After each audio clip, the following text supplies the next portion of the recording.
Good evening and welcome to PARL Today. I'm your host, Edward Woods III, Public Affairs and Religious Liberty Director for the Great Lake Region Conference. We are excited about our show today, Going Back to School, Drama and Trauma in COVID-19. As always, we want to bring on our president, Dr. R. Clifford Jones, pastor president of the Great Lake Region Conference, who will provide a welcome and an opening prayer. Dr. Jones, it's good to see you. We've been off for a couple of weeks, but we're right back at it again. Thank you, Elder Woods, and good evening, everybody. Those of you out there listening to us near and far, we are delighted to be returning this evening with a hot topic. Back to school, drama and trauma in the age of COVID-19. What will the return to school look like come August, mid-August, or late August, or early September? That's the all-important, the million-dollar question today. And we appreciate Doc Woods, who has gotten together a core of educators who will debate this most important subject. We're glad that you are joining us this evening. Let's bow our heads for an opening prayer. Father in heaven, we thank you that you have called us to service, to ministry. You have called us to educate our boys and our girls. We have been admonished to teach and to educate your children in the fear and admonition of our Lord and Savior Jesus Christ. We thank you for the assembly of educators that we have here this evening who will be debating this most important subject, back to school, trauma and drama in the age of COVID-19. God, our deliberations, our discussion may be fruitful and meaningful and helpful to our parents, to our educators, to our education personnel. May we come out of this evening's conversation not only informed, but better equipped to face the uncertainty of the moment and the difficult days ahead. We ask these things in your son's name and for his sake. Amen. Amen. Thank you so much, Dr. Jones. Appreciate the support. Ladies and gentlemen, my brothers and sisters, we have an august panel ready to be with us today, And I'm excited about our panel that we have. We have our very own Deidre Garnett, who is a principal, elementary school principal in the Waukegan area.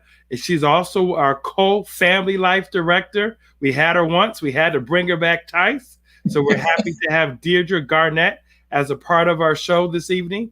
We have my brother, Buford Griffiths III, the superintendent of the Southwest Regional Conference, and also the former principal at Peterson Warner Academy. So Griff is one of us. He's also the chairperson of the Superintendent's Council for the Regional Conference work, a stellar individual in his own right. Griff, welcome back to us. We appreciate having you coming back. Good to be here, man. Dr. Tiffany Llewellyn. I'm so happy to have this dynamic sister, the founder and president of Adventists for Social Justice, but in her own right, she holds a doctorate in social work. And so she is ready to bring the fire and the truth to about these kids and what's happening with regards to the era of COVID-19 from a social work perspective. Tiffany, Dr. Llewellyn, welcome to the program. Thank you. I'm happy to be here. And then we have one of Southwest Region's finest, an elementary school teacher from Houston, Texas, Cherie Kelly. Many of you know Elder T. Marshall Kelly, who was a pastor in the Lake Region Conference. This is his, how do I say this, Cherie? I'm trying to make sure I don't screw it up. This is her granddaughter-in-law. Is that such a thing?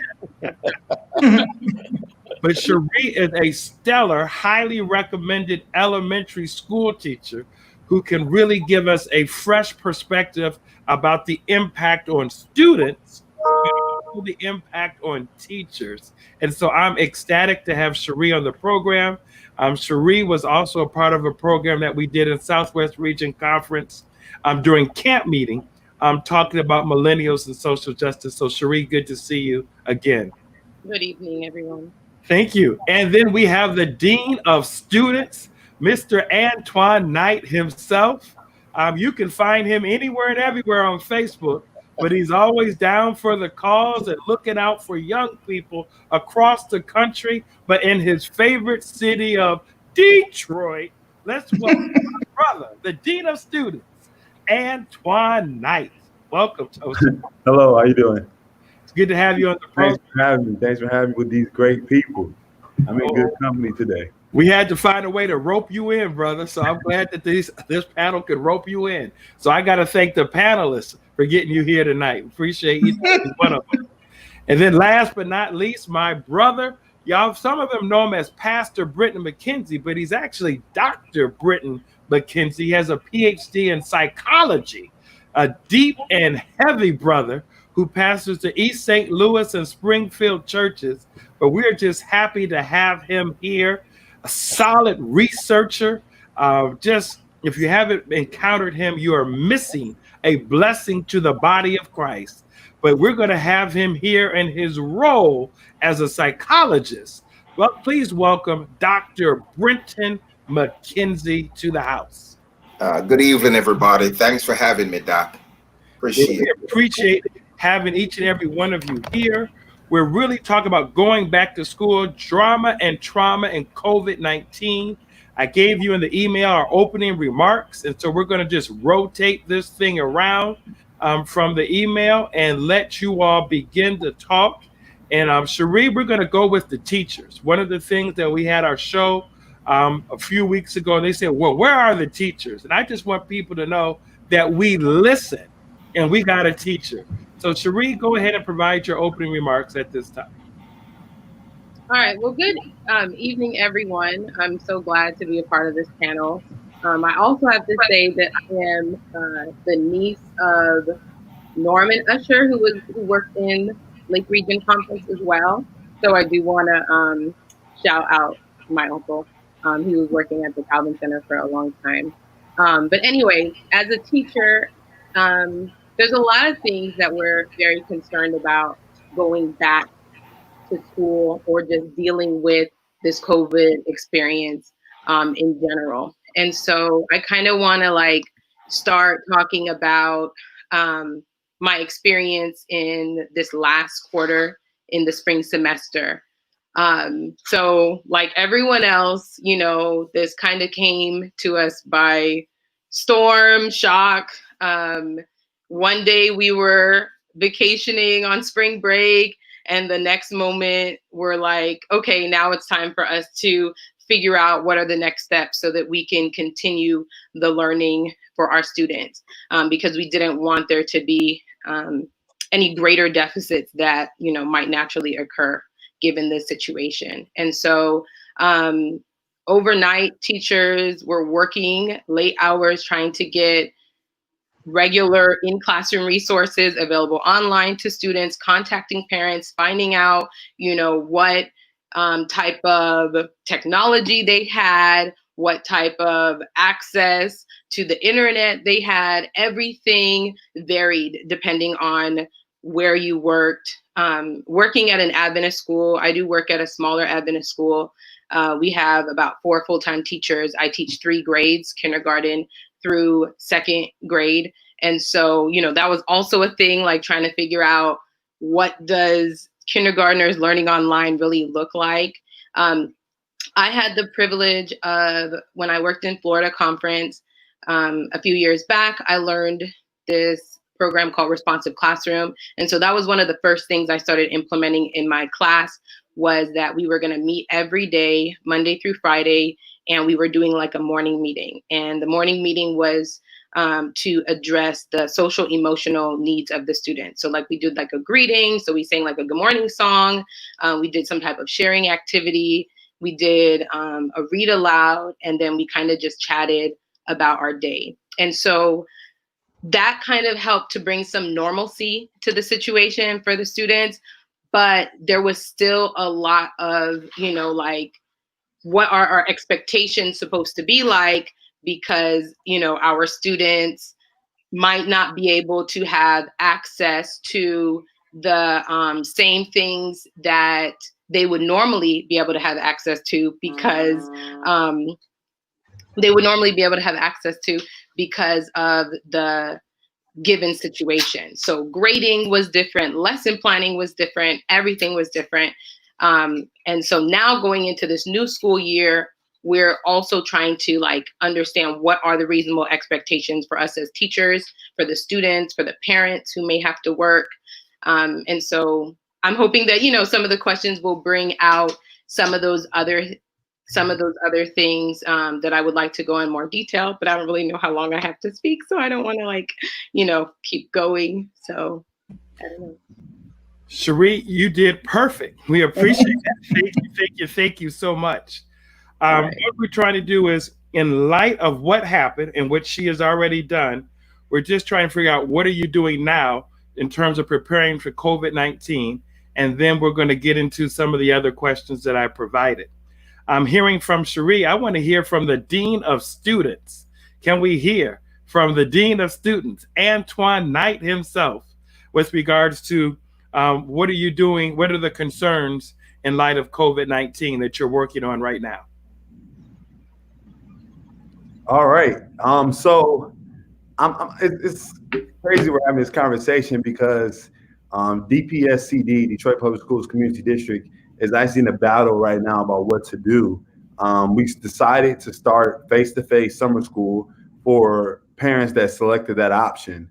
And so there was like lawsuits put in place, and there was also a judge who ruled that every student had to be tested before they could return back to the summer school piece.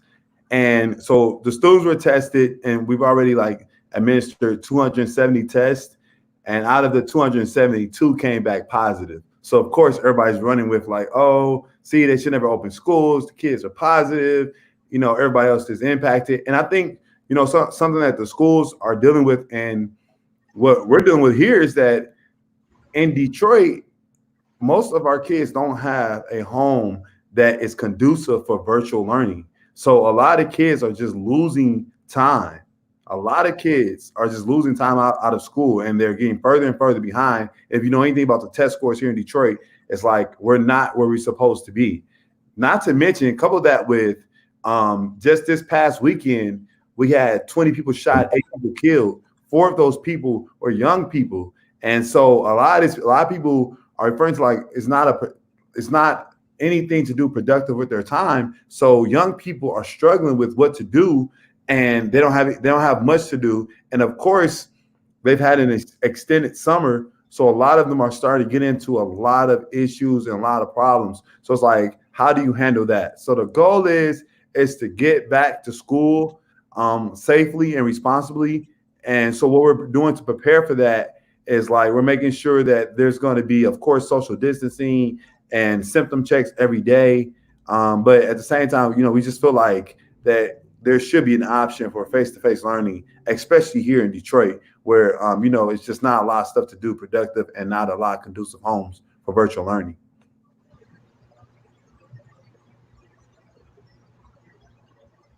Thank you, Antoine. I greatly appreciate your insights. Going from Antoine, let's hear from our guest, the one and only Dr. Tiffany Llewellyn, the founding president of Advocates for Social Justice, but in her own rights, a distinguished social worker. Dr. Tiffany.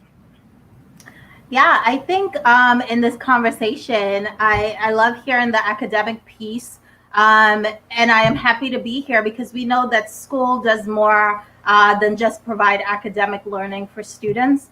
When we talk about how COVID has impacted students' well-being, we have to look at their social, emotional, physical, and cognitive abilities as well. And so when we talk about trauma during this period, we're not just looking at the pandemic, but we're also looking at the racial tension that has, you know, persisted for months across our society. Like someone framed it, we are in the midst of 2 pandemics, and the impact that those 2 pandemics is having on our children and our youth in all these different domains. And so really overnight, COVID changed our operational functioning. Children, especially when we think about very young children, elementary age, really didn't have a chance to appropriately separate, didn't have a chance to say goodbyes. And so, the abandonment that comes from that, the grief and the loss that comes from that, and just that ongoing, for some children, potentially feeling abandoned by their friends, by their teachers, and not fully understanding how things flipped so quickly overnight and how that has impacted their social emotional health. For many of our children, we know that school is a place of safety. And so what about those kids whose homes were not, conducive to safe emotional safety or physical safety? And school was really that safe place. And so what has the past couple of months looked like for those children? What has school looked like for children with disabilities? Children who have food insecurity and really depend on things like school lunch. And so it is so multi-layered when we talk about this impact of trauma on our kids. And we know that when we're talking about trauma, we're looking at, does one's internal resources exceed the external stressors? And so for children and their families, do our teachers, our students have the internal capacity to manage this crisis that we have been in for the past few months? We know that just looking at the statistics, 1 in 7 children have a mental health condition, and half of those children don't receive treatment. So compounded with pre-existing mental health stressors, we now have either disrupted treatment, untreated psychological distress. And so the compilation of the impact of all these different things in such a short period of time, that has really impacted how our children are coping, and what we should truly expect when children return for schools that are reopening, what that's going to look like in a physical sense. When we talk about trauma, this new concept around developmental trauma comes to mind, looking at how historical trauma causes this persistent, ongoing emotional and physiological dysregulation in our children. So it's not just what's happening in the brain, it's what's happening in their bodies, the tension and the stress that they have been holding in many ways, or letting out in other ways over the past few months. And I'm sure for parents, that has looked a number of different ways at home that may be surprising to some parents, surprising to teachers who are attempting to teach virtually, or those who have just let their children just sort of be in the last few months. So we can certainly go deeper into this conversation, but as we kind of peel back the layers, it's really thinking about COVID being an unexpected, sudden, traumatic event that as adults we have even wrestled with, just wrapping our minds around, much less for children and youth, understanding these dynamics. And so the impact on not just brain development, on their cognitive ability, on their emotional, social health, and on their physical minds. And knowing that trauma certainly impacts learning, it impacts processing, it impacts social relationships. And so there's so much more for us to discuss. I can go deeper if you want me to, Mr. Woods, or you let me know how you want me to flow. But as we return to school, having this conversation is crucial because we know that trauma shows up in a lot of different ways. Not only that, but one of the beauties is looking at our children and our students in a ecosystemic, through ecosystemic lens. Because what we have seen, not just grief and loss in terms of death, what is happening with parents and the adults and the caregivers in our students' lives will also matter, because we see that between 22 to about 40-50% of adults have experienced a worsening in their own mental health. We see that those numbers are saying that we are seeing a high increase in adults who are wrestling with anxiety and depression due to COVID. And so if adults, parents, caregivers are in that number, then certainly their own mental health has impacted their children and youth mental health. And so all of these are the dynamics that will be returning into the classroom, into the school building, when students return. Even today, when we hear in some states where the unemployment benefits has ended. This was the last week, and we're waiting to see what Congress does. So what does that mean for families and children in low-income communities, for families and children who have experienced job loss? Will now homelessness become a compounded part of that? And so in this conversation, we really, really have to take a ecosystemic view of the contributing factors to trauma that will certainly make their way back to the classroom and the school building upon reopening. Dr. Tiffany, comprehensive, rich, and adult reality smacked up in our face. Thank you so much. We'll be right back with you. It's time to hear from the psychologist, Dr. Britton McKenzie. Talk to us, my brother, and share with us again, what are you addressing, or what are psychologists addressing from a student learning standpoint in light of COVID-19? Okay, thank you. I think Dr. Tiffany stole my notes. She basically covered 75% of the things that I was actually planning to cover. But first, we need to look at this from not a collective evaluation, but more a individual family system, individual community system, individual school system evaluation. Every family system is different. Every community system is different. Every school system is different. There are some students that are not dependent on the school system for psychological stability because the home or the community is a safe place. And there are some families, particularly in the inner city, where the home system and the community system is unstable, which in return affect their internal stability. And they need the school system as a type of regulation, social regulation, cognitive regulation. So that's the first thing I want to emphasize, that it should not be a blanket approach when we're talking about our children. We got to take each individual system in consideration. Now, Tiffany touched on something I want to talk about more, is the trauma aspect of COVID-19. Now, if someone has been affected by trauma before COVID-19, this COVID-19 environment is going to make the trauma worse to some extent. If this is their first trauma, then that's going to be a total different situation. And we know trauma affects the brain in different ways, but particularly the limbic system, particularly the hippocampus, the amygdala, which makes the person become super or hypersensitive to stress and stress responders. And the next thing I want to talk about, again, as I said before, Dr. Tiffany stole my notes. We should not just be thinking about the physical effects of COVID-19.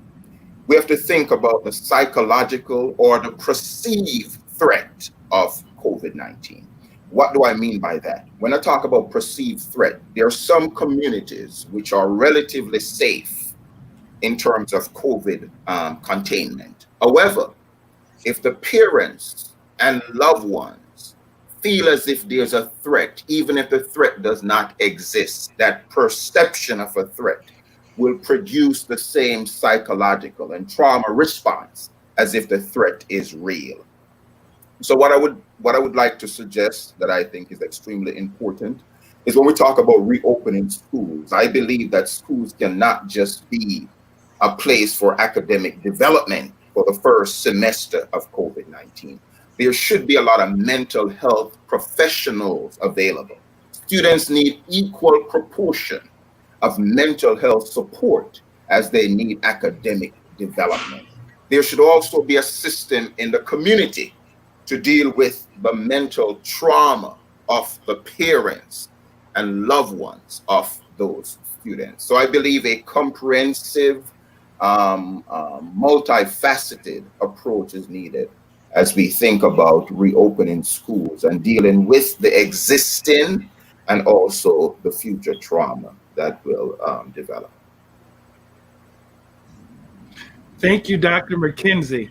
Now we'll hear from those who are helping the teachers on the front line. We have the principal herself, Deirdre Garnett from Waukegan. And Deirdre, talk to us about what are you doing to prepare in light of COVID-19 as it relates to student learning and getting ready to get school right back open up?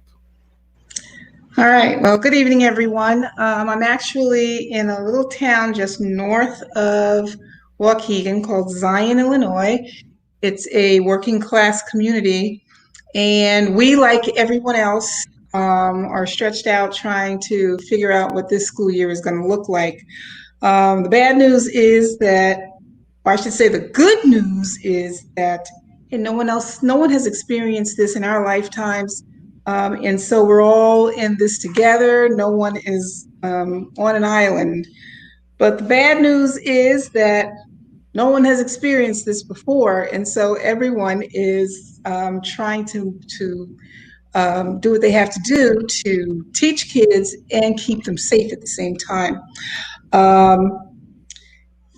There is a lot of angst around districts wanting to or being hesitant to pull the trigger on what the school year is going to look like. Are we coming back in person? Are we going to be online? Are we going to do both? Are we going to have a hybrid? These are all questions that administrators I know across the land are trying to deal with, seeing how that's going to look. Illinois is one of those states that really tried to follow the guidelines early on. So our numbers are not skyrocketing like a lot of other states are. And so right now we're on track to back in person. But having said that, we've got a good number of parents who are, very concerned about coming back. In fact, some of them have told us that they're not coming back. I think all the principals in my district, each one has experienced some teachers who have said, I resign, I can't come back, I'm getting a doctor's note that says that I can't come back. And so we're dealing with that as well. And so trying to bring all those pieces together, keeping kids safe, in buildings that, not everybody has a sprawling school, where I think somebody made the suggestion this week, was it DeVos, who said, you might need to use another school. And I'm saying, I don't even have an extra classroom, let alone just a building that's just sitting there waiting for us to use. And so all these things are, they all have to come together, and trying to assuage the fears of parents, and not only parents and students, but the teachers who really, truly want to come back, because, online learning, remote learning, it's very difficult. It's very difficult. And in districts that are like mine, 90% free and reduced lunch, Title I, that high stakes testing it's more than a notion. And we don't have time to waste. We know exactly what we got to do, and we get in there and we start our plan for instruction. But this year, that has to take a back seat to everything that is going on within society and pandemic and whatnot. And we know that students are very anxious to come back and see their friends and see their teachers. They want to do it. We want them to come back. It's just so many pieces that have to be pulled together. And it can't be academics first, unfortunately. It has to be safety in trying to create an environment where all stakeholders are comfortable. And like I said, no one who's living today has been through this before. And so it's going to take us getting into the school year and working it out as we go, and just being very prayerful on how we proceed with this school year. Thank you, Deirdre, from Zion School District. Forgive me, Zion School District. Appreciate the insights. We also have one of Adventist's finest superintendents, the chairperson of the Superintendent's Council, former principal at Peterson Warren Academy, and currently the superintendent at Southwest Region Conference, none other than our friend, Dr. Bishop Buford, Mr. Griffith III. Griff, welcome to the show. Glad that you are here, and provide some insights from a superintendent standpoint. Thank you, Mr. Woods. This has already been a phenomenal discussion. I want to touch real quick on what Dr. McKenzie said about the mental health professionals being there for the students. As we're planning for what this fall will look like, I want to add. First of all, I had not thought about that. That's something that is so important. But I would also say that those mental health professionals also need to be dealing with our teachers. Their teachers are also going through some anxiety. They're going through questions about, what does my classroom going to look like when we do go live? Here in Texas, as many of you know, our governor decided to open up too quick, and our cases became just as bad as New York. And we, along with Florida and California, are one of the 3 epicenters here in the United States. And so here in the South, the governors have already decided that the distance learning, virtual learning will happen first. In the state of Texas, they've actually said that face-to-face won't even be really considered until about September 2027, to the end of September. As far as the Adventist schools are concerned, when we have our discussions, a lot of parents are just kind of waiting to see what's going to happen. I will say, as I mentioned in my other panels before, that the new heroes of America are about to be the teachers, if they're not already. Because everybody's talking about the kids coming back. Well, what do you do, or how do you handle if, the data from the CDC is saying that kids from 0 to 10 don't really get sick. However, there's no data really knowing about how they're going to carry it, or if they carry it. But what if they do? What if they carry it and give it to the teacher? So now you've got a teacher that is tested positive, but so they have to go in quarantine. And if we go back too fast, or even if we do wait and then go back because the numbers are dropping, those type of things like that, but that teacher becomes infected, that teacher obviously has to be out for about 14 days. So what happens to that class? Well, that class has to go also into quarantine. And the possibility of that being brought to another family member from the students, or they gave it to the teacher and the teacher gave it to their family. So all those factors that we have to put in place, or to think about, school districts are talking about maybe having a waiver. I heard Antoine say that the parents had to opt in for that. I wonder, was there a waiver or something that said that once they come back live, was there a waiver that said, hey, you won't sue the school district if you get sick, or something like that? All of those things are being weighed. What Deidre said was so important, but it was kind of funny when she said that DeVos was like, go look for another school. I know this probably won't be too popular, but I don't care. Those that know me know that I'm a straight shooter. Don't listen to DeVos. That is a person that has never been in a school. We all know that she's never been a teacher, never been an administrator.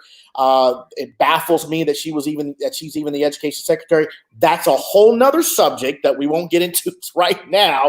But I would definitely say she is not a person that I listen to. What we listen to and who we listen to are medical professionals we listen to the science. We listen to our local counties and our local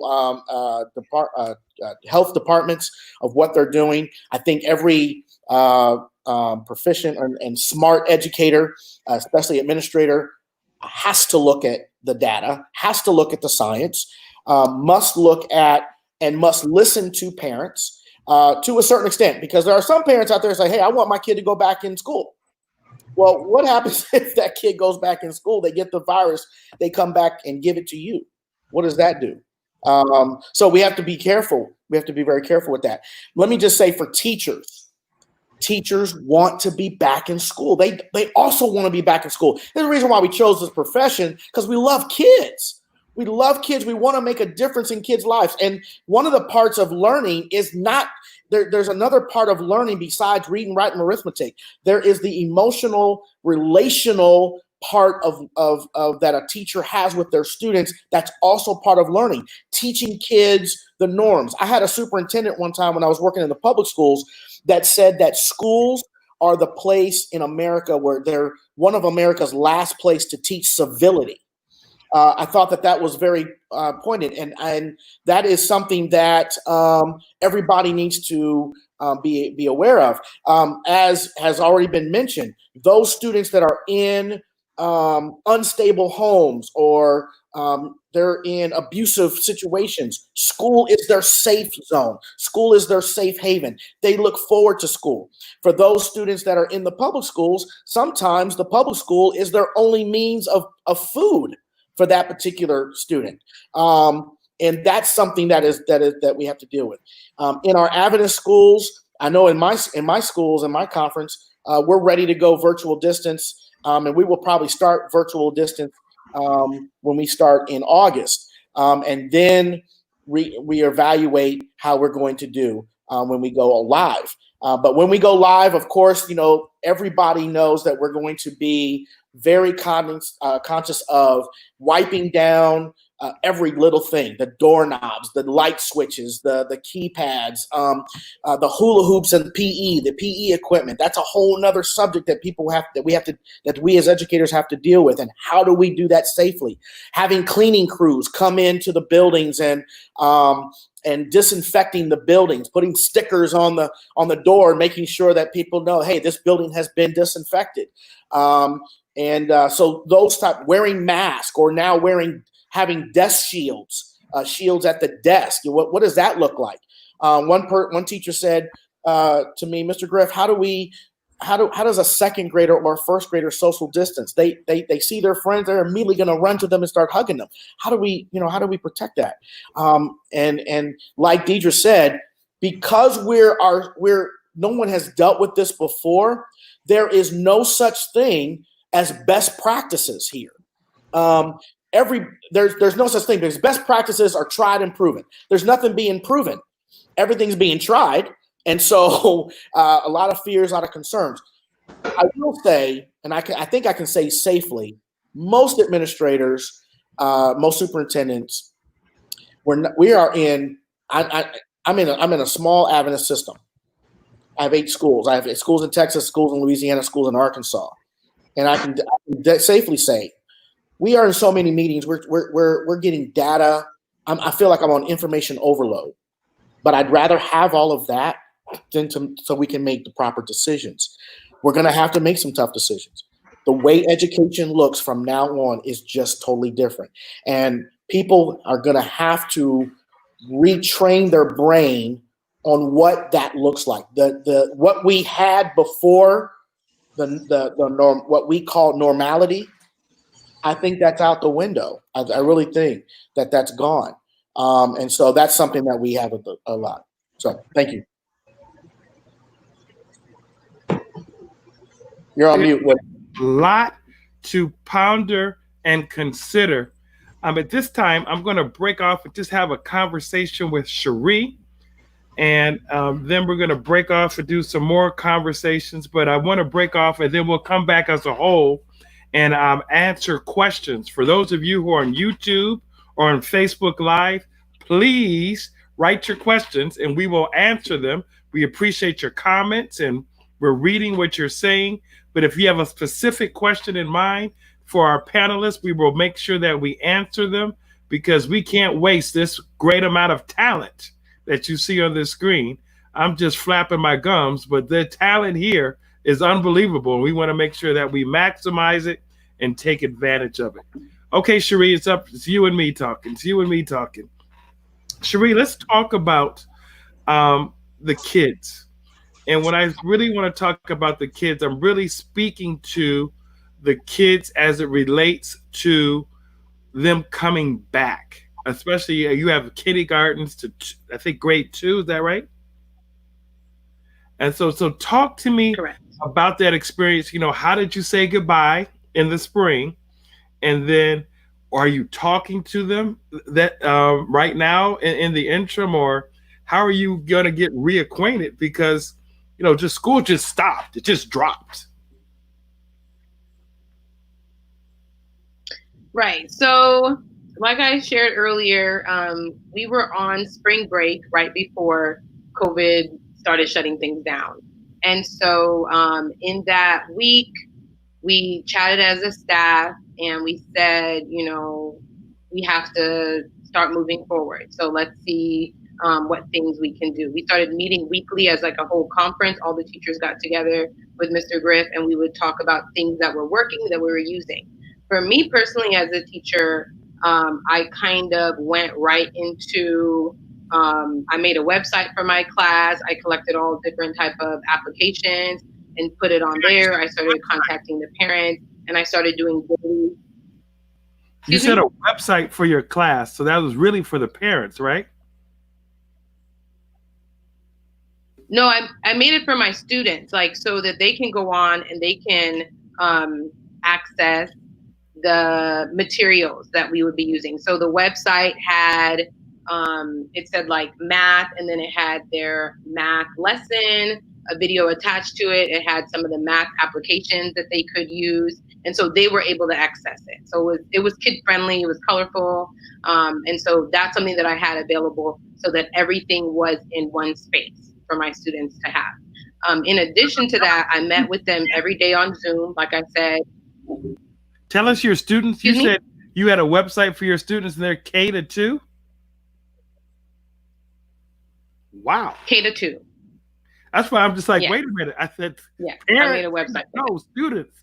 So I guess these 5-year-olds, 6-year-olds know how to get on the internet and access this material. Absolutely. I mean, just hand a 2-year-old your phone. They're going to start trying to swipe and open and unlock it and put in their parents, you know, their parents' code as they know how to use it. But yeah, my students were pretty tech savvy for the most part. And so we started doing Zoom meetings. I had very faithful, and I know I'm in the minority, like I know my privilege. I work at a private school, but I had about 15 students in my class. And daily, I was getting an average of like 12 to 13 students showing up to our meetings. So they were pretty regular showing up. So the important thing when we gathered was for me to do the social emotional part, right? Checking in with students, how they're feeling. We talked about what was going on. I read a book. There's this really awesome book. I don't have the authors at this point. I can maybe look it up and then put it out there so that everyone can have access to it. But there were these 2 doctors from Loma Linda who wrote a book, a children's book, talking about the coronavirus. And so as soon as I got that resource, I read it to my students. We had a conversation about what was going on. And then the other part that we did was we did Bible. Like that was something that I did every day with my students. We talked about, you know, whatever lesson. We were on Joseph. So it was very timely, talking about going through difficult times and God having a purpose and a plan in the end for it all. In addition to that, I met, you know, with my students to do academic learning a couple times a week, and I had tutoring sessions. But I have to say that the first couple times I met with them, it was like, it was just so awesome. Like they were really excited. I was really excited. Just being able to see their little faces again. And so we continued learning like that throughout the year. So we were learning online together, and then we did asynchronous learning where they would do their websites and their applications on their own. Now, to close out the school year, right? Because anyone who knows me, anyone who's been in Miss Kelly's class knows that we party. Like, we have great celebrations in our class. We do themes. I'm all about themes. And so unfortunately, we weren't going to be able to do the party that we had originally decided to do. But I decided to do a pizza party for my kids. And so the way that we kind of said goodbye and closed off our year was I made boxes that had all the ingredients to make pizza. So it had like tortillas, it had sauce, it had cheese, it had a juice, all of the things. And I delivered it to each kid. And so I actually got to see all my students in person one last time before the school ended. And so there were a lot of them who, their parents were like, okay, you can't hug her, you can't, But then there were some that were just so overjoyed, they came up, and they hugged me. So when Mr. Griff is talking about social distancing a second grader, like, I understand that might not be a reality, because they're so loving and they need that affection. And then when we had our little party online, we made the pizza together and we celebrated. I have been in contact with my students throughout the summer. I've met with some of them for tutoring online. I've also just kind of touching bases to see how things are going. We did have a huddle a couple weeks back to address the racial climate, things going on, talking about what's going on in the news, what does Black Lives Matter mean, and really like attending to the needs of Black children during this second pandemic, as it's been coined. And so those are some of the things that I've done. I sent resources to my parents, things that they can do during the summer, also things they can do to continue the conversation about race and anti-racism, because those are things that I think are also important during this very difficult time. Well, you seem like a dynamic and engaged teacher. We'll have to make sure that Brother Griff offers you some more money, because I know a lot of people are going to recruit you after tonight. But let me ask you something. What is the pulse of the teachers? You talk to teachers across the country. You've taught elsewhere. You're teaching there at Houston at the school. What do you see are the pulse of the teachers? Are they afraid to come back? Do they not want to come back because of COVID-19? What do you feel is the sense? So we want to come back. Like, we do want to come back, but we want it to be safe, and we want to be realistic. So right now, a lot of the teachers are like, yes, we miss our students. Being online and having a kid right in front of me, but not able to like help them navigate whatever is happening on their screen that I can't see was very difficult. Like, we want to jump through the screen and like get over there and be like, okay, what's going on here? How can I help you? But we can't. And then the thought of bringing them back into school is not what we left. So even figuring out what does a classroom look like, just to give you a quick picture of my day, I go pick up my kids who have been, in the multipurpose room, hanging out, chatting, conversing together. I go pick them up. They line up outside in a straight line. We come in the classroom. I high five them, fist bump them, wave hello, greet them, however they feel comfortable. They come inside. They sit down at their desk. The kindergartners work in centers, fine motor skills. I get an intervention group to come down close to me in a small group. All of those things, based on the CDC's recommendation, will not exist. So as a teacher, we're like, yeah, we want to come back. What are we coming back to? All the things we learned that were best practices, they're saying we can't do that anymore. They taught us to teach kids in small groups, facing each other so they can collaborate. They're saying they have to face forward. We're saying kids to share supplies so that they can learn that social skills, all the social dynamics that kids would get from being at school has to do with them interacting with each other, knowing how to, play certain games, cooperative learning, sharing things. All of those things are against what the CDC's recommendation. It's literally like you are in a cubicle. Like, they're in school, but they're in these little cubicles. And I'm like, what is that? And then my question is like, what is the impact on, yes, them being back in school, but then it being so different and so many rules, right? And so much, like, as a teacher, you already have this sense of, okay, I need to make sure that, you know, my classroom is managed and, you know, I'm dealing with the behaviors. But now there's this heightened sense of responsibility to keep them safe. When you have children who will pick something up off the floor and put it in their mouth because they want to know what it feels like. You understand? So that's the things that you're dealing with. And the idea and even the recommendation to put a mask on a child, I had a little experience of what that might be like. I have a student who I take care of, and he had on his mask while we were at school, and he kept taking it off.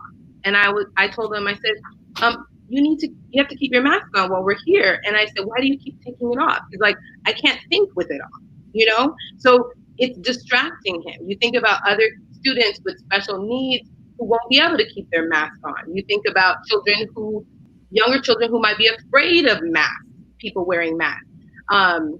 You also, you know, think about the manipulatives that we use and we share in our classroom. Who's buying the extra manipulatives because we can't share anymore? So the reality of going back is not just we go back. There's so many things that almost feels like, as teachers, you're restrained from being able to deliver the education that you knew and you were taught were best practices. So all of us who got into this profession, like Mr. Griff said, we love children, we love educating, but we don't like that the uncertainty and not knowing how to best provide for our students given what the restrictions are. So we do want to come back, but we know that there are, you know, health risks, and then we also know that what does going back even really look like? I have spoken to some people who have gone back, and it sounds very daunting, to be honest. You know, like the children, they don't take anything back and forth to school. They only bring their lunch boxes. They have to sit separately unless they're in the same household. They can't come down to the rug anymore. There's a cleaning crew, like every time they switch activities, if they go outside to play, then the cleaning crew is in there cleaning. I'm like, some of our schools, especially in the, you know, the Adventist school system, we don't have all that extra, you know, money to like pay for a cleaning crew. And if I'm a teacher and my priority is, you know, attending to my students, you know, academic and mental well-being, and then I have to wipe down everything every time, I'm like, where am I getting the extra time to teach and clean? You know, like, so these are the concerns that in conversations that I've had with my colleagues that they bring up. Thank you so much for being authentic and transparent and sharing that. Antoine Knight, we've heard from an elementary perspective. Let's hear from the high school perspective. You know, what are you hearing from teachers as a dean of students? What are you hearing from students' parents about coming back to school in COVID-19? Oh, that's a real good question. The teachers, so I follow, like you said, a lot of stuff on Facebook, and I've noticed that a lot of the teachers do not want to return. I've gotten in some heated debate about that. Like, a lot of teachers don't. But as I stated before, the summer school this year was total voluntary. So 300 teachers signed up. Now, of course, we have a lot more than 300 teachers that'll be needed for face-to-face learning come the fall. And we have a little leeway because our school doesn't start till September 5th. So that's one of the things that's like helping us out. We'll have a better understanding of what's happening. So we're kind of like shooting for September 5th, seeing what's going on and seeing how summer school is working out, which right now, as I stated, it's been going well. We did have 2 positive cases of COVID, and we'll see what happens as more students are tested. But right now, it's working out. The students want to be back in school. So the teachers, a lot of them, I noticed, do not want to be back. The union have pushed back on a lot of the plans to bring the students back. But if you talk to a majority of the students, they want to be back in school. They feel like they can't learn outside school. They don't like the virtual learning. And one of the things that the district did this current year was that they gave out laptops. So since COVID started, they worked with a lot of partners in the community, and they gave out laptops to every student that attends Detroit Public Schools.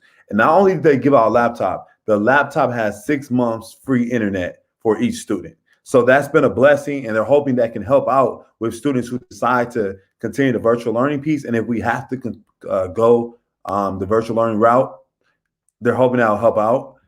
So they've done that as well. And then lastly, I'll just say, like, working with kids on a consistent basis, I have a mentoring program, and just kind of working with kids is kind of great because, like, I get to bring them to our center. And of course, it's the same type of setup. Like, you got to be social distancing, but before you know it, the social distancing is over with. Like, they're talking to each other in the face, they're playing basketball. And so it's going to be hard to social distance a bunch of kids. I'll admit that it's going to be hard to help them, keep the mask on because they don't like the mask, they don't like the social distance, and they feel like they're not getting sick. So they're like, none of my friends got COVID, so we're not getting sick. And I'm like, yeah, but you got to kind of look at it from the other standpoint. You might get past it, you might not be showing symptoms, but they're not trying to hear none of that. They want to go back to school, and they want to be interactive with their fellow peers. And I think, like, that's something we should prepare for with being responsible and safe.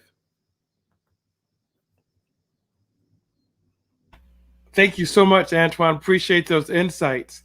Let's bring in our psychologist and social worker because they're going to be busy. I mean, they're going to be busy because, schools have support services. They have things that we work on. So we have our psychologist as our social worker. Still here is Dr. Tiffany still with us. We have Dr. Britton McKenzie with us. And we want to continue with this conversation because you guys dropped so much knowledge in the beginning with regards to assessments and things along those lines. But now people are coming back into the building and they're saying, well, the kid's like, well, hey, none of my friends are sick. So this is some phantom disease. This might not be real. And so why can't I hug? Why can't I interact? And why are you preventing me from engaging with my friends? What will you talk to teachers? What will you say to parents who come to you looking for resources, who come to you looking for help, knowing that they're not being compliant with regards to social distancing? How are you going to navigate this maze during this fall, along, as you said, the second pandemic with regards to systemic oppression and police brutality? I'm not sure if Tiffany wants me to go first. Go ahead. But no problem. But I think the first step is information. Information is extremely important. Information in terms of policy, politics, logistics of the pandemic, and then information in terms of trauma. Very, very important. So if we provide psychological information to parents, to teachers, to school administrators, that's going to make a big difference. And let me explain why. When we talk about trauma, we're talking about two basic components. We're talking about extreme fear coupled with a feeling of helplessness. Information can reduce fear to a great extent. We're talking about consistent information. We're talking about providing statistics on a daily basis so parents and children can feel safe as long as there's an ongoing a stream of communication that can reduce fear. And then the second component is helplessness. If you give people options, they're going to feel less helpless. That is why I think it is commendable that for some school district, parents are given the option of allowing the kids to go back to school or to do online learning. So I think those are two factors we need to look on. We need to try to reduce fear, and we need to try to reduce helplessness as it relates to trauma. Now, when you say reduce fear, what are some tips that from your experience that can work on that before we go to Dr. Tiffany? Well, the first point I made was psychoeducation.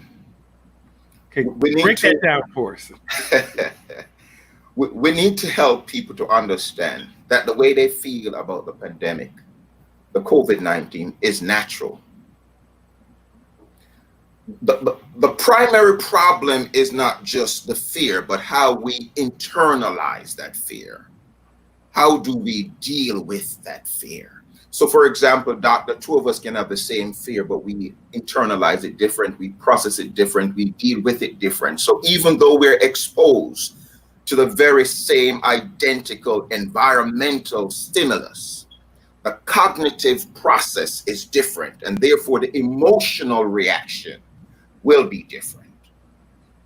So when we talk about psychoeducation, it is providing them with that platform to deal with the inevitability of the environment, the threat, the perceived threat, and the different psychological realities that it can indeed produce or engender.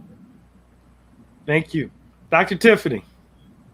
Yeah, I would just add to that. I have seen actually the opposite end of that spectrum.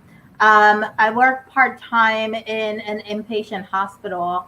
And so there, when I have seen a range of all the different groups that we are talking about today. I've seen teachers come in and have done psychiatric evaluations, and teachers who are experiencing their own mental breakdowns and fears around what's going on, and having to return. Parents, children. We have seen children have such an escalation in their behavioral issues. In fact, I had one teen on our unit who had choked his father out because he was afraid. He had asked to go to the store to purchase chips and was afraid that they would run out of food. And so we are seeing the opposite end of that spectrum. Of there are kids who want to go back for the social connections, but also behaviorally exhibiting that underlying anxiety, fear, like Doc talked about as well. And so I would encourage parents and teachers and all who are a part of this return, specifically parents at home, because that preparation is not going to happen when school opens. It has to start at home. And so observing your child's behaviors, have you noticed differences in how they are operating, looking at pains, chronic pain? Have your children just had sudden stomach pains, headaches, no appetite, sleeplessness? Some children are displaying regressive behaviors right now. So returning to bedwetting, just urinating on themselves, just really regression in their behaviors. A lot of parents and children are seeing right now. Can't concentrate. So when you're looking at, the virtual platform, you might have had a student that excelled academically before, or did okay, and now just can't seem to get it together. So that anxiety, that stress, that fear is manifesting itself in those ways as well. Irritable, aggressive, all these are things that we are seeing happening in our kids on the other end of that spectrum. And so I would really encourage parents to start to observe their children's behaviors and observe even what's happening for yourself, so that you can prepare yourself and your kids for a safe return to the building if you so choose. Because a lot of kids will also be hearing conversations that their parents are having and monitoring and observing how they are reacting to this moment. So sitting with your children, your youth, and what do you know about COVID? What do you think about this? What are you thinking about going back to school? Creating an environment where emotional check-ins are becoming regular. If you have younger children, I would encourage during playtime or creative expressive time to spend some time engaging with your children with mask on, especially if you have younger children who will be returning to a building. These little steps can help when the transition back to school happens, So it's not the first time they will be sitting in a structured environment with a mask on. But if you start with maybe just 5-10 minutes to normalize this, particularly for younger children, can help if you decide to send your child back, so that they are becoming familiar with social distancing, familiar with mask wearing. They've seen mommy, daddy, grandma, whoever do it at home. And so it starts to become a part of their own socialization. Sharing how are you feeling as a parent if you have to return to work, sitting with your child and saying, I'm also concerned about having to return to work, and I'm sure you might be feeling the same about returning to school. Let's talk about that. How can we support each other? Lastly, I will just say, I always like to say emotions need motion. And so even though your child might be excited to go back to school, don't discount all the other emotions that may be very much underneath the surface. And so if you can incorporate some mindfulness activities into your children's day, some dance, maybe, different stretch relaxation techniques, virtual trips, virtual opportunities to connect with their peers, maybe doing play dates or hangouts online. All these things can help children begin to think about safety at home, safety for themselves, what safety looks like in their family, so that when they return back to the building, they're going with that excitement, but also with the learning of how we have to continue to practice being safe. So it really is ensuring that we cover that spectrum. And we know that trauma for children also happens to be misunderstood a lot. We see it in diagnoses, we see it in misdiagnoses, rather. We see it in emotional behavioral conduct. And so really being able to think beyond the excitement, think beyond the minimizing of this moment, to see further what might be underneath the surface of what your child might be thinking or experiencing, to start to practice and prepare for a return. Dr. Tiffany, Dr. Britton, y'all keep dropping bombs of knowledge. Thank you. I mean, that's all I can do is thank you for being succinct, but also using layman's terms and addressing the situation. At this time, we're going to bring in our administrative team, Buford Griffith, and we're going to have Deidre Garnett, just to talk about some administrative concerns. Obviously, both of you deal with constituencies, whether they're parents, whether they're superintendents, whether they're parent teachers association, pastors, what have you. People are coming at you. What are you doing? What do your plans look like? Are your plans available for us to see? When will they be available? We keep hearing safety, safety, safety. Obviously, no one wants to die, and you want everyone to be safe. But how do you navigate that? Because it's always easier said than done, but anxiety is high. And, what are some of the steps that you are taking to navigate these anxieties as you prepare to reopen school? Go ahead, Deidre. So sorry. Okay. Well, you said it right there, in that there's so many moving pieces to this. Safety has to be number one. And of course, that's what's been in the news all for the last however long. Teachers voicing their opinions, parents voicing their opinions, even students voicing their opinions. And safety has to be number one. But, the reality is school is there for a reason. And so, from March to the end of the school year, we spent our time really just trying to keep our kids from losing anything, and helping them to retain what we had already taught them.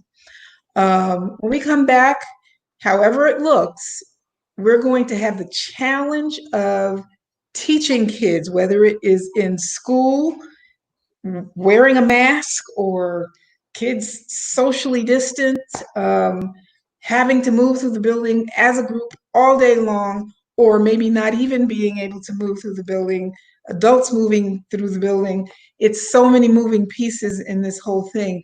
But in all of that, we still have to get kids to understand that the reason why we're here is because we have to get you ready for the next level.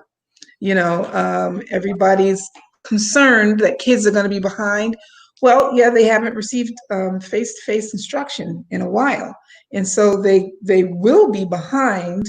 The challenge is that grade levels have not changed, and so kids who are moving to fifth grade still need to learn fifth grade skills. Right. And so teachers know that is a challenge. It's going to be a challenge, especially for our primary kids who are learning to read, who need to see how their teacher sounds out a word,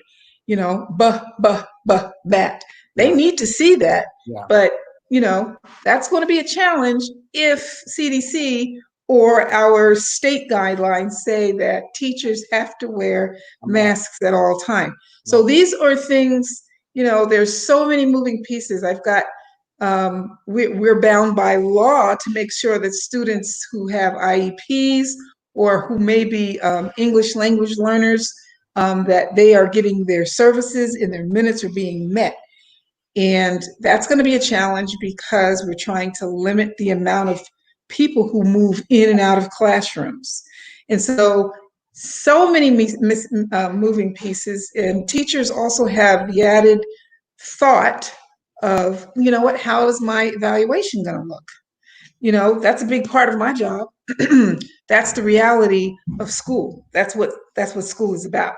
And so what is that going to look like in this new era of the pandemic? So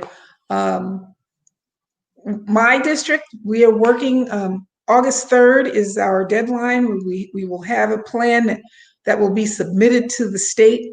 We've got so many committees working on every aspect of this whole school year. And, we will be ready to present our plan to the state and to our school board by August 3rd. So stay tuned. That's, we're right where everybody in this country is. Our feeder high school has already decided that they are not coming back to school for the first night, and it takes a lot of courage to make that decision because nobody wants to make the wrong decision. Right. So, just all those pieces, knowing that teachers they're experiencing angst. They want to be back. They want to teach their kids. But, how do you do that? Right. One more thing I'll say, to prepare my staff for this new reality, we're all doing a book study. The book Mindset by PARL Today talks about the growth mindset versus the fixed mindset. And this year, more than any other year, all stakeholders are going to have a growth mindset when they are met with these challenges, because it's going to be challenging. How are you going to face those challenges? You can't just sit and pout, put your head in the sand like it's not happening. You can't do it. You just can't do it. So what is your growth mindset going to be like when these challenges come? Because they are coming. Thank you, Deirdre. Griff? That's a great point, Deidre, about the growth mindset. And you also said something I was pointing to was all stakeholders have to be on board. Parents, teachers, administrators, administrative assistants. When we go back, bus drivers, everybody's going to have to really do a really good job in making sure that the culture, the environment is a positive one. When I was listening to Cherie talk, she was making some really good points. And one of the things that we talk about sometimes is when these kids actually do go back, because of all of the rules with social distancing and all the things that teachers are going to have to deal with, it's almost coming into a hostile environment a little bit because the norms are just different. I really I was chuckling when Anton was talking about when the first come in, it's social distancing, but after a while, then social distance is out the water. They're out the door. They're not doing that. And I chuckle because I'm like, yeah, that's kids. Kids will keep it real. And they're like, hey, I'm not sick, you know. And then so you have to constantly teach. We're going to have to constantly teach what this COVID thing really is about, and not let people be naive in what they're doing. In my situation, we've been meeting pretty much. We in our conference we have a COVID task force that's made up of security people, doctors, epidemiologists. We have some representatives from New York, from a medical panel from New York. We have some pastors on this task force, and I was charged with or tasked with coming up with guidelines to reopen our schools, which I did. And so we have a set of guidelines that we want schools to follow when it comes to when we actually have to reopen. We're not probably going to reopen face to face and probably until the middle or end of September. Realistically, we'll look at that. But in the meantime, and if we were to when we do open up, some of the things that have to be done, we have the whole wiping down and putting masks on and shields. And Deidre hit the nail on the head about the whole the learning part of the phonics. You can't do that with a mask. They need to see how to sound out the words, those type of things like that. And that's where shields may come into play. And then again, if the teacher has to wear the shield, is the student wearing the shield? And you know, I see some kids walking around now at the stores, and they have the shields. So it's good if you have the opportunity to have a shield or have a mask, and you know, do practice that with your own children, so they can get used to it.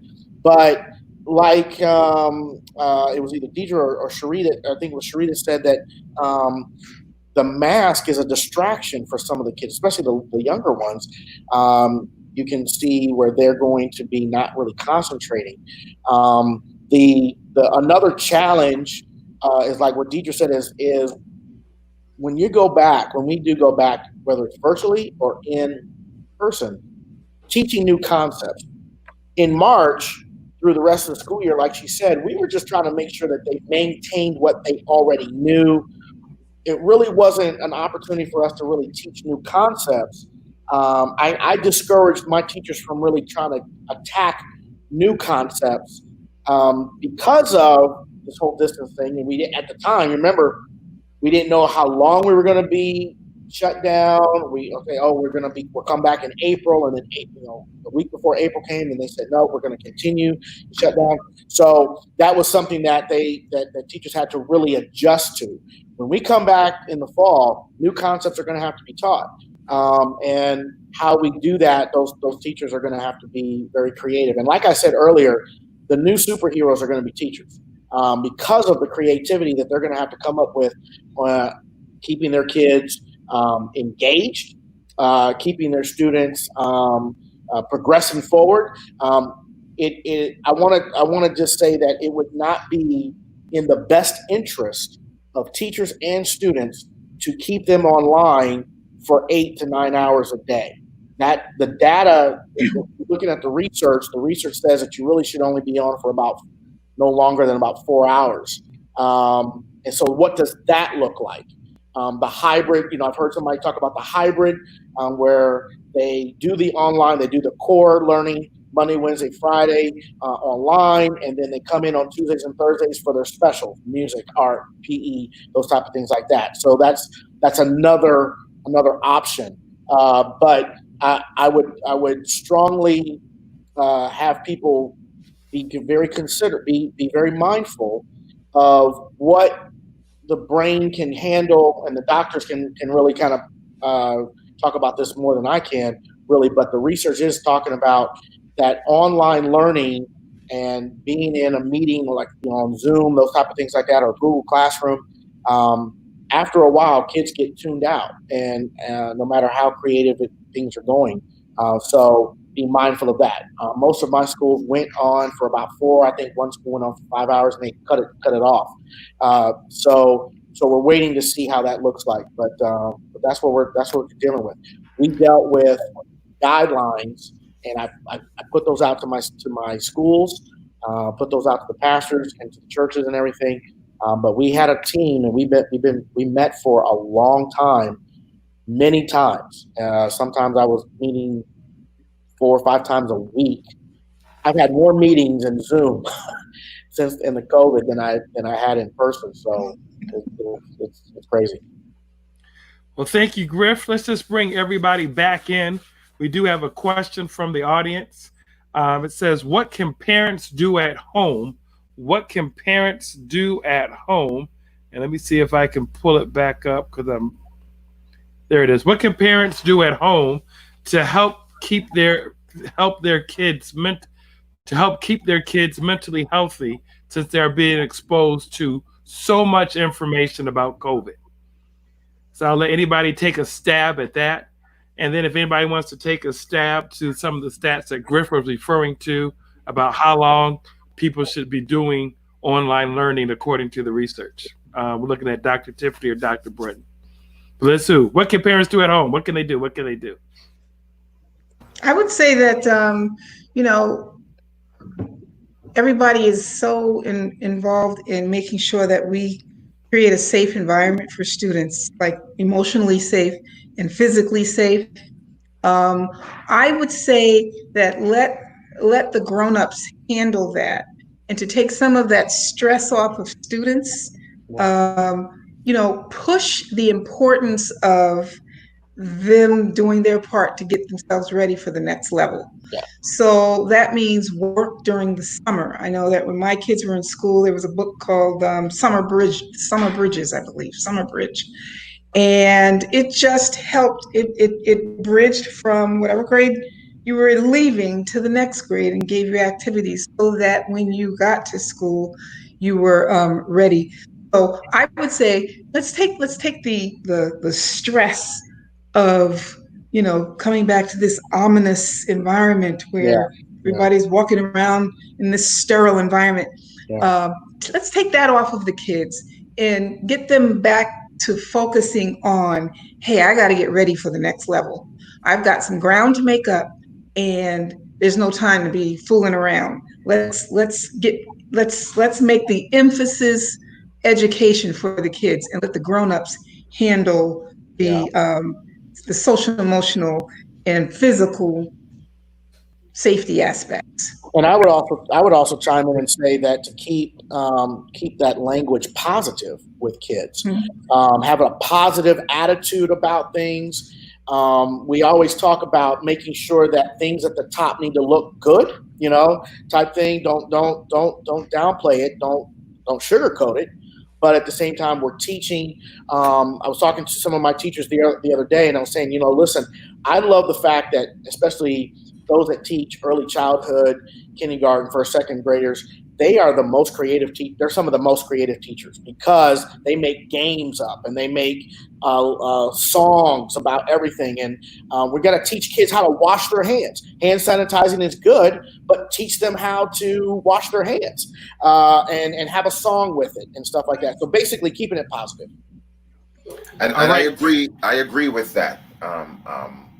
I totally agree with that. I think number one, parents need to filter the information about racism, the information about COVID-19 before it actually get to their children, because there's a lot of information and misinformation that's available right now. So parents need to stand in between the information and their children and act as a filter to make sure the child is not just getting information, but they're getting age appropriate information. Hey, that's right. That's right. So that's extremely important. The second point, what parents can do is the parents have to understand the psychosocial contribution of a school as a learning environment.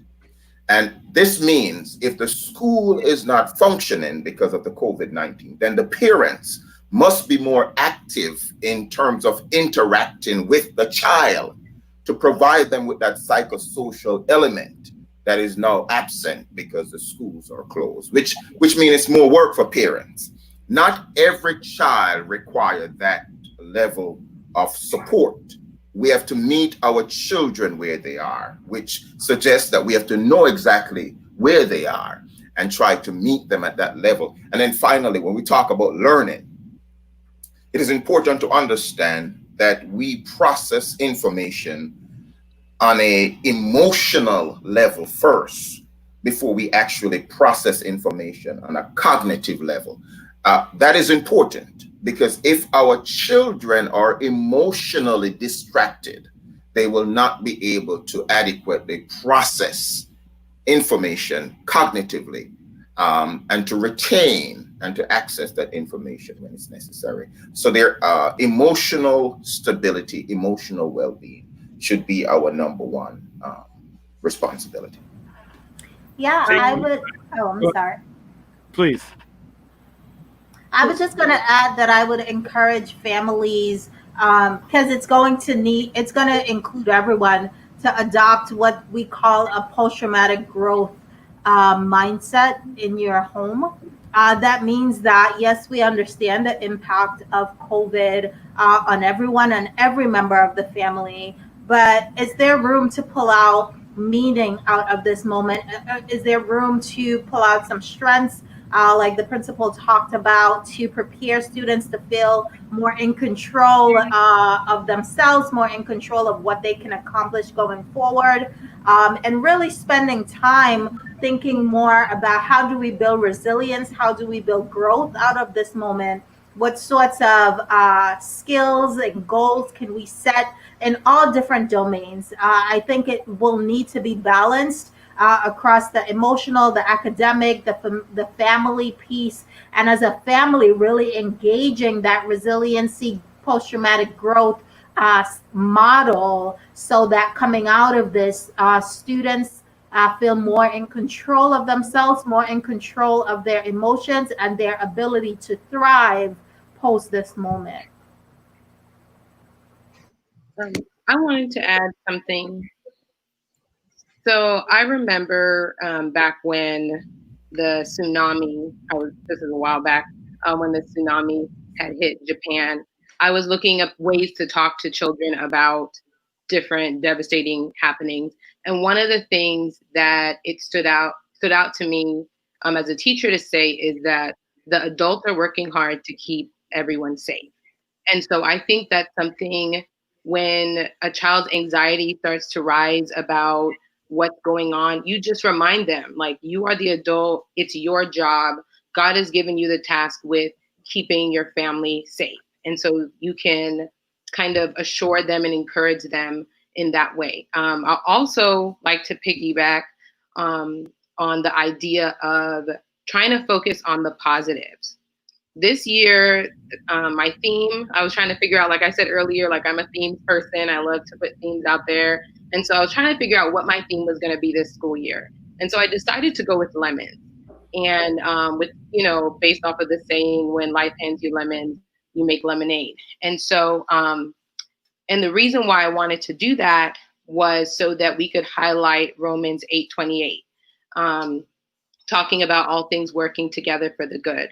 And so with my class, I want to be able to help them to see that even though these difficult times have happened, that God is working something. So what positive things have happened during this time. There's a lot of families who started reconnecting, so parents can say, remember how we were able to go to, your cousin's birthday party who lives all the way in New York, but you live in California, you were able to see and celebrate with them. So being able to highlight all of those positive things, I think is so important to help them see that, yeah, difficult times do come, but what can our mindset shift? How can our mindset shift and God help us to realize these things as something positive? Thanks, Cherie. Can you go ahead and pull up your screen at this time? I know people wanted to see that class. And, you seem so cool, Mrs. Kelly. I saw that. That just seems, Mrs. Kelly has class. I love it. Talk a little bit about that before we go.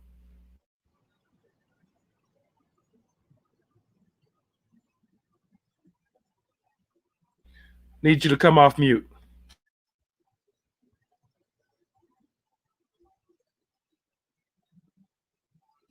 Thank you. Okay. All right.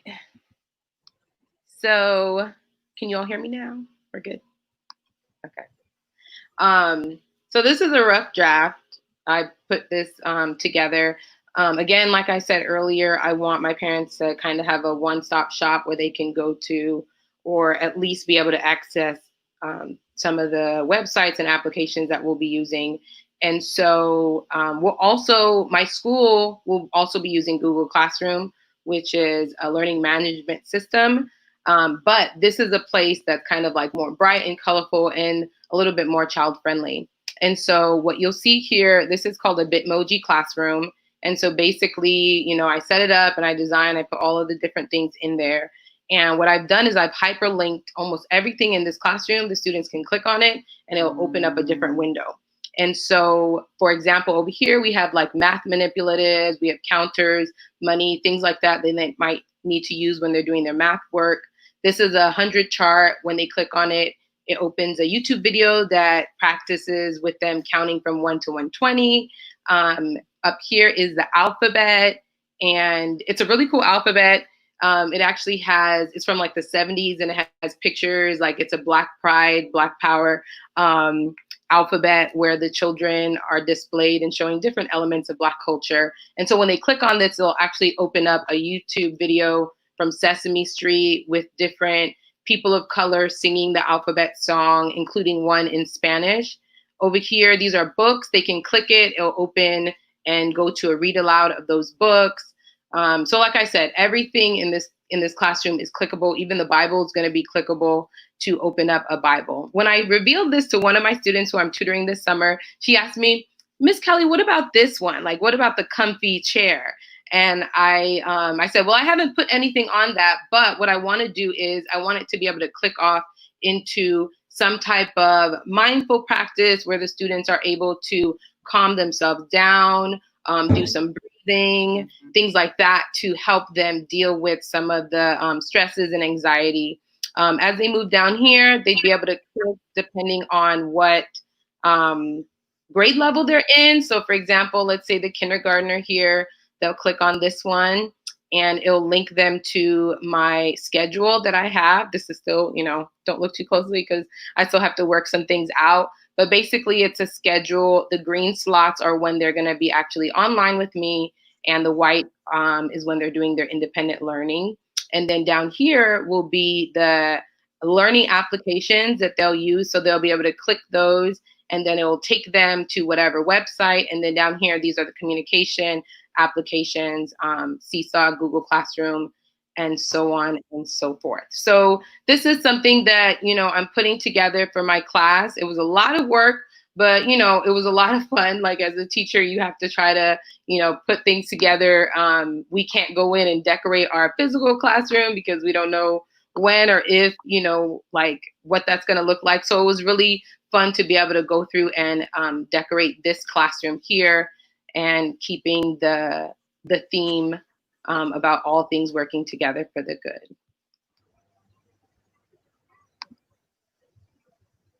Thank you so much, Cherie. I want to bring on Dr. Jones as well. We've had just a great panel. I mean, thank you so much for just dropping bombs of knowledge, and giving us something to ponder. I mean, the quality, the answers, the engagement, what you're doing is just phenomenal. And then just bringing the different aspects from, Christian education to public school, from social work to psychologists. Thank you for just making Lake Region look good by sharing your expertise and experience. We are indebted to you.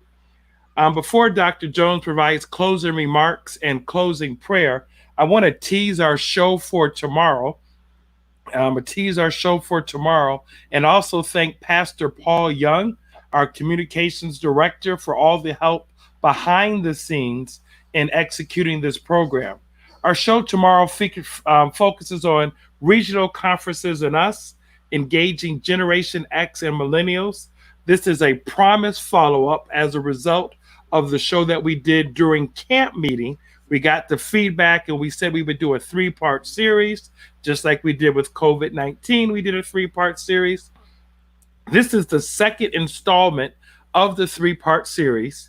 We have Claudia Allen, who's the content manager for Message Magazine, Dr. Carlton P. Bird, speaker director of Breath of Life, and the senior pastor of the Oakwood University Church, Pastor Dario Hoy, the youth ministries director for the Nevada-Utah Conference, Sharon McKay, who's a corporate executive with Sodexo, and Pastor Jason O'Rourke, who's the director of mission integration at the Adventist Hospital System in Colorado.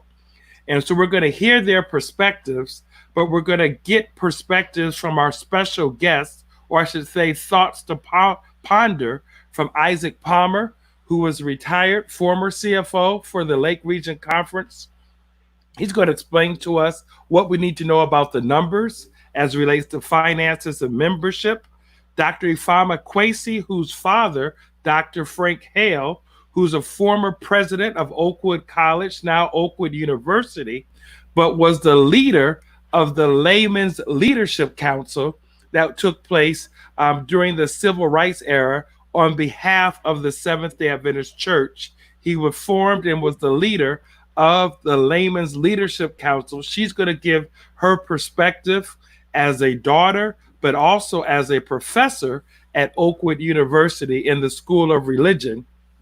And then we will also have Dr. Ivan Williams, who's the director of the NAD Ministerial Department, is going to talk about trends and things that impact Generation X and millennials, as well as accountability.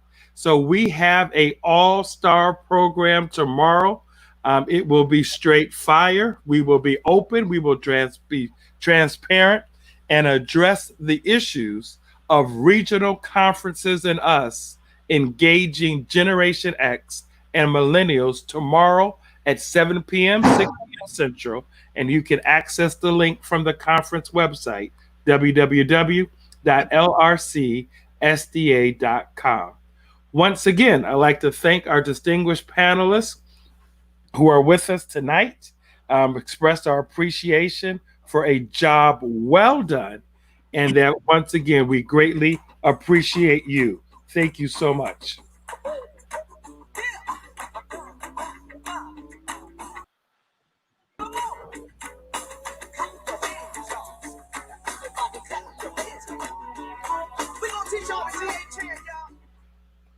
All right. We'll turn it over to Dr. Jones. I wasn't quite sure whether I should come on with that wonderful music in the background. We want them to clap their hands for our Well, thank you, Woody. Thank you, Elder Woods, on behalf of the great Lake Region Conference, the first regional conference to be organized. We'd like to thank, again, our distinguished panel for the very robust and insightful and deep conversation we had here this evening. You know, when I came along before praise teams, there used to be one person up front conducting song service, and there was a song, a chorus that was very popular back then. It was deep and wide, deep and wide. There's a fountain flowing deep and wide. Well, this conversation has been deep and wide. It has been rich, and we want to thank our panelists again. As I listened, the words of Dr. Martin Luther King Jr. came crashing home to me. You might recall on one occasion, Dr. King said, we have difficult days ahead. We've got difficult days ahead. Well, we've got challenging days ahead as we seek to negotiate the new normal, and as we again ponder what returning to our schools will look like. I was particularly struck by what the psychologists shared with us. There's so much going on in that area, and we have to be so much aware of these things if we are going to do right by our young people, in terms of the admonition that we have from God, that all God's children shall be taught of the Lord. So thank you again, panelists, for just whetting our appetite and awakening us to the issues confronting us, facing us, if not, well, confronting us, facing us. And thank you, Elder Woods. You have the skill of bringing together these teams of people who are not only knowledgeable, but can express themselves quite clearly, unambiguously, and help us to grasp the realities that we're facing with and stir us up to move forward. So thank you for an evening well spent. I am going to be sure that our educators, our teachers, and principals, education superintendent, are able to view this program, and because I think it has been that rich and has so much to offer. So thank you, thank you, thank you. Let's pray. Father in heaven, we thank you again for the conversation this evening. Thank you for the insights gained, the information gleaned. And we know, again, we may have challenging days ahead, but with you in our vessel, we can smile at the storm. So bless us as we with courage face the future unafraid as we press forward. Thank you again for the opportunity to talk, to be utterly transparent and courageous as we talk, as we bare our souls. We're in this together, and we're so thankful that, again, with you in our vessel, we'll be able to make it to port. Bless us now with a rich and blessed Sabbath. May our Sabbath be seasoned and saturated with shalom. We ask it all in your Son's name and for his sake. Amen. Hey, Dr. Jones, Yes, I sent that document to you. Deidre, I sent that document to you as well. Those Okay, reopening thank you. guidelines. Yeah, man. Thank you. Appreciate that. All right. Thank you, everyone. Have a good evening. And please make sure you're up in time for Sabbath school. God bless you. At least they can be